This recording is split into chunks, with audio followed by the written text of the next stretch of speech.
So what's up, YouTube and Facebook fan? This is your boy Reds coming at you again.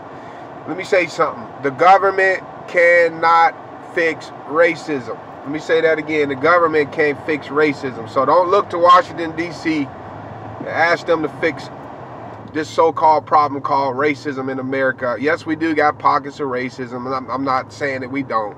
But I'm just saying that Washington, D.C. can't help you. I got to thinking about it. When Jesus Christ returns to this earth and he sets up his throne in the city of Jerusalem, he's going to rule and reign on the throne of David from the city of Jerusalem during the kingdom age. And it'll be 1,000 years of peace. But let's talk a little bit about that kingdom age. First of all, let's talk about the events leading up to the kingdom age. First of all, the rapture of the church is going to happen. That can happen at any given moment. And then there's going to be a 7-year tribulation period. There's going to be 21 judgments poured out on this earth. 7 seal judgments, 7 trumpet judgments, 7 bowl judgments. And then next, Jesus Christ will return to this earth. You can read about that in Zechariah chapter 12, 13, and 14. Revelation chapter 19, verses 11 through 16. But when he returns to this earth, he's going to step foot on the Mount of Olives. He'll walk through the Kidron Valley, I believe. And then I believe that he will walk through that sealed eastern gate. And then he's going to set up his throne in the city of Jerusalem. And he's going to rule and reign on the throne of David from the city of Jerusalem for 1,000 years. Nations will be required to go to Jerusalem to keep the Feast of Tabernacles. If you get a chance, read Zechariah chapter 14, verse 16 through 18. And it shall come to pass that everyone that is left of all the nations shall go up to Jerusalem every year to keep the Feast of Tabernacles. And so Jesus is going to be in charge of this earth. And we know that because Isaiah chapter 9 verse 6 says, "For unto us a child is born, unto us a son is given, and the government shall be upon his shoulder. And his name shall be called Wonderful Counselor, the Mighty God, the Everlasting Father, and the Prince of Peace." So during the kingdom age, after the battle of Armageddon, he's gonna divide the sheep nations and the goat nations. Basically, whoever received Jesus Christ as their personal savior will be allowed to enter into the millennial kingdom in their natural bodies. Now, during the kingdom age, there's going to be people in their glorified bodies, and then there's going to be people in their natural bodies. So, if you're reading this and if you're truly born again and you've accepted Christ as your personal savior, you will be raptured out. We don't know when the rapture is going to take place, but you'll be raptured out and you'll receive a new resurrected glorified body just like Jesus Christ. Exactly similar to the type of body that Jesus has today. It says, "For we know that when he shall appear, we shall be like him, for we shall see him as he is." So you're gonna receive a new glorified body, but there's gonna be 2 types of people in the kingdom age. People with natural bodies, and then people with glorified bodies. And so these people with natural bodies that are allowed to enter into the millennial kingdom, they're going to have children.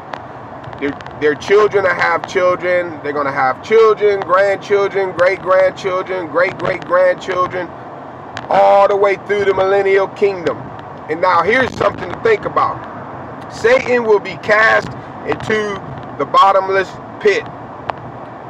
And that's in Revelation, I think it's in Revelation chapter 20, verses 1 through 3. An angel is going to come and chain his rear end up and drop his rear end in that bottomless pit. He'll be in that bottomless pit for 1,000 years. He won't be able to aggravate anybody. He won't be able to pick on anybody.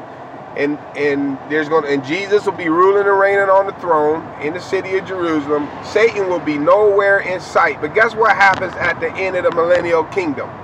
At the end of the millennial kingdom, Satan is going to be loosed out of his bottomless pit. You can read about that in Revelation chapter 20, verses 7 through 10.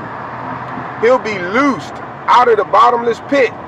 And there's going to be some people that's going to follow him. And Satan and all of his followers, they're going to lead a revolt against Jesus Christ. Satan will lead a revolt against Jerusalem, will try to attack Jerusalem, try to destroy Jerusalem again, even though he's going to be defeated at the Battle of Armageddon, cast into the bottomless pit for 1,000 years. He's not going to give up. He's going to be loosed out of that bottomless pit, and then he's going to lead a revolt, and people are going to follow him. These are people during the millennial kingdom, people during the kingdom age will follow him.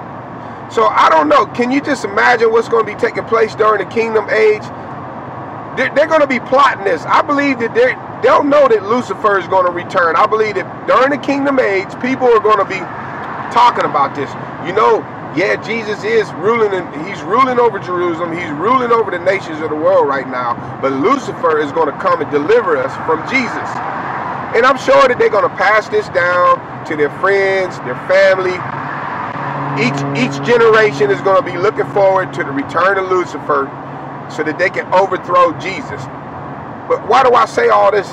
The reason why I say this is the Bible is very clear that the imaginations of a man's heart is evil from his youth.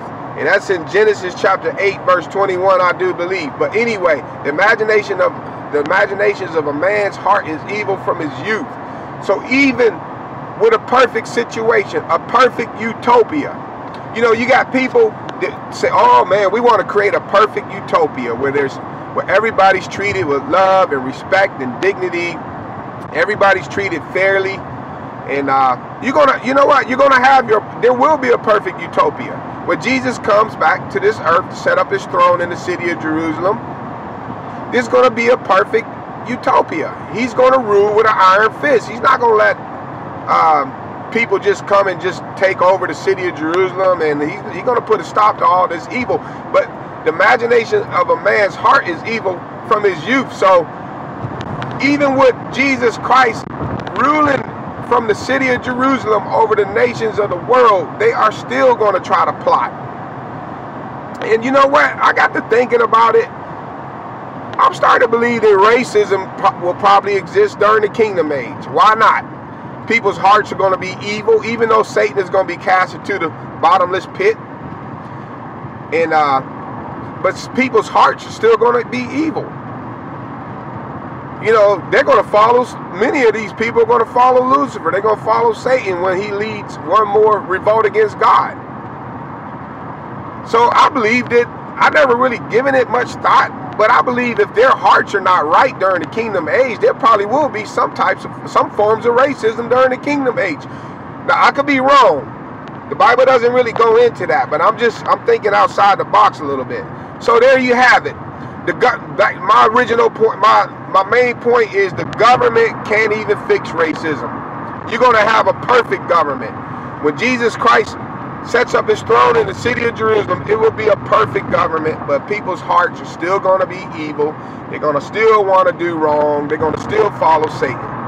So, Reverend Al Sharpton, if you watching this, because you one of the biggest race baiters out there, you know, and you up here preaching this gospel of victimhood, you need to, the only answer to our problem is it's a heart issue.